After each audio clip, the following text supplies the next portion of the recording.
بسم اللہ الرحمن الرحیم الحمد للہ والصلاۃ علی آلہ اما بعد۔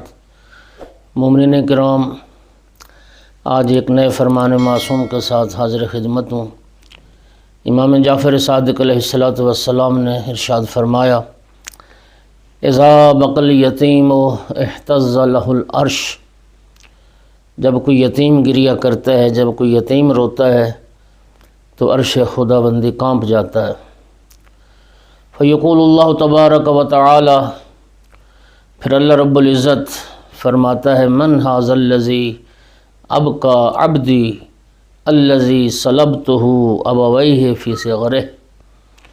ارشاد پروردگار ہوتا ہے، میرے اس بندے کو کس نے رلا دیا، میرے اس بندے کو کس نے رلایا کہ جس کے ماں باپ کو میں نے اس کے بچپن میں اس سے لے لیا تھا، جس کے بچپنے میں اس کے ماں باپ رخصت ہو گئے، میرے اس بندے کو کس نے رلا دیا۔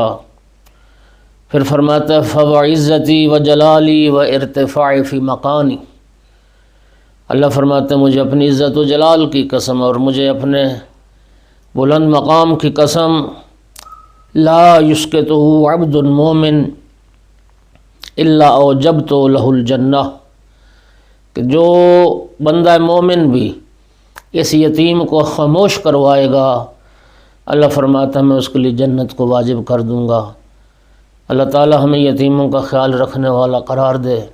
وآخر دعوانا الحمد للہ رب العالمین۔